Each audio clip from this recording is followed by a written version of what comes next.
Over the course of the next 7 to 8 minutes, I'm going to highlight for you some of the key features of the Grade 2 enVision Math Scope and Sequence for the 2019-20 school year.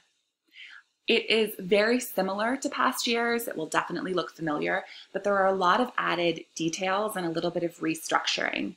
Because of all those details and the restructuring work, we were only able to have Cycle 1 ready at this point. Cycle 2 will be available by October 24th, and the other 2 cycles will follow. That said, on this overview page, you can see which topics will be taught in each cycle. So even though you don't have the detailed version yet, you have that full layout provided right now.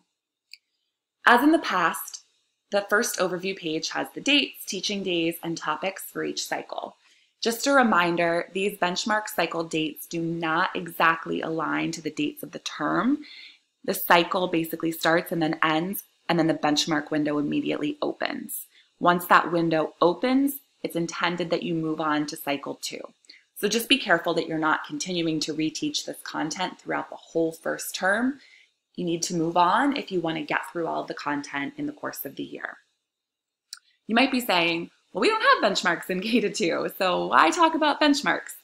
Well, we just want to make sure that the whole K-5 or K-8 school has basically the same content structure. But also, you might be aware, but you might not be aware that we do provide optional common assessments for grades K-2. We've done that for the last 2 years, but a lot of people aren't aware of it. So just FYI, they come out the same time as benchmarks, and it's like 3 or so open-ended questions.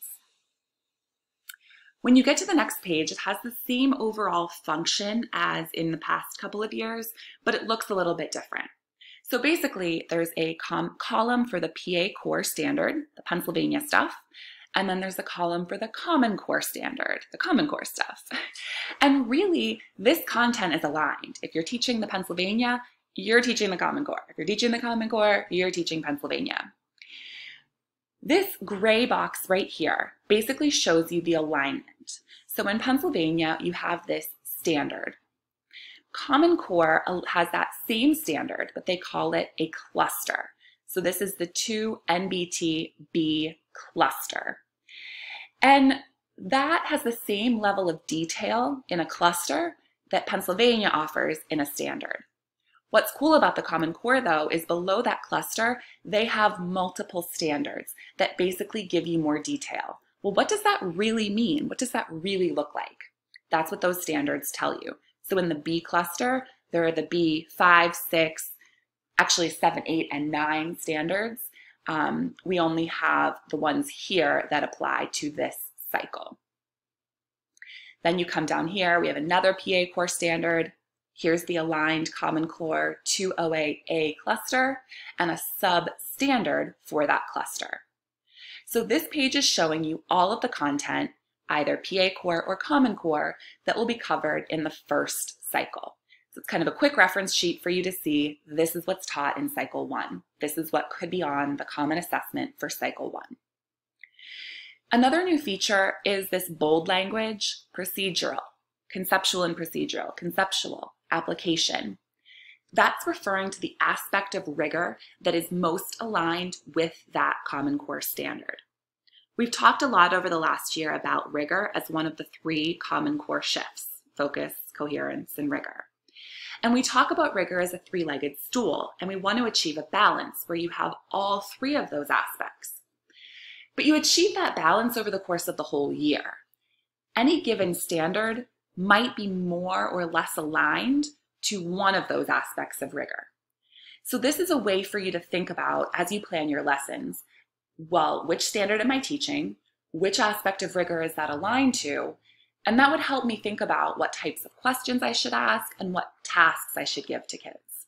So for example, if my lesson is focusing on 2 NBT B9, which is all about conceptual things, about explaining and using properties, I shouldn't be focusing on memorization and procedures. It really is a conceptual understanding. When you get to the next page, you'll see this box at the top is a new feature. This is basically saying, for topic number 1, you have 17 total days. In topic 1, these are the standards that you're addressing. And then these two things are new. So the Common Core identifies each Common Core cluster as being either major content, supporting content, or additional content. You'll notice that enVision tends to put the major content toward the beginning of the year, although there actually is an exception to that in topic 2, where it is supporting. But this box is basically just a quick reference for you to see, hey, oh wow, this is major. This is a really important topic. I want to spend a lot of time and focus energy here. The next column talks about, do these standards reappear? So you're teaching the topic, and you're thinking, well, do they need to have this totally mastered right now? Do I need to check this standard off? Or do I have more time later in other topics to revisit it? This kind of gives you that information. And then you get into the bulk of the actual lessons themselves. The topic lesson number, title, objective, and standard comes straight from enVision. That's information that you could get right from the textbook yourself. These bullets are things that we have added. They give you information that we hope will be helpful. Things like, hey, this relates to something from the previous year, coherence information, or strategies that will help you to teach, or it might give you a tip about the solve and share, or suggest a tool or a model. You might find these bullets helpful. We hope you will, and we're definitely open to feedback on which bullets are more or less helpful, or any feedback in general. Feel free to send that to us at math@philasd. We want this to be as helpful as possible, and that's what those bullets are intended to do. As in the past, over here on the left, it lays out for you the dates and the days that are allotted for that topic. It's not expected that you follow this in a literal day-by-day necessarily structure. You know, it's said, okay, 1 day per lesson. Maybe you spend 2 days on lesson 1, 2, or maybe you skip lesson 1, 4. It's up to you to make those choices, but this gives you kind of an overall idea about how much time you should allot if you want to kind of stay on pace.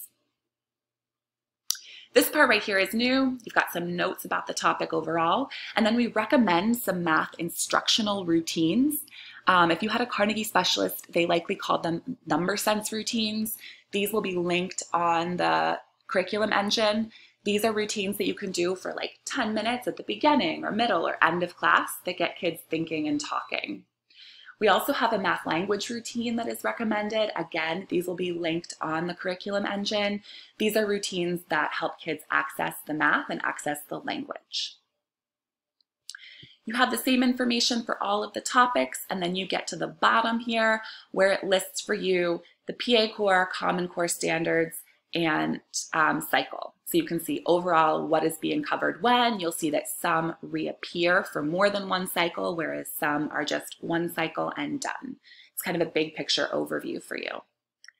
And that is all. If you have questions, feedback, anything, feel free to reach out to us at math@philasd. We hope that this slightly updated and more detailed scope and sequence is helpful, and we wish you a wonderful year.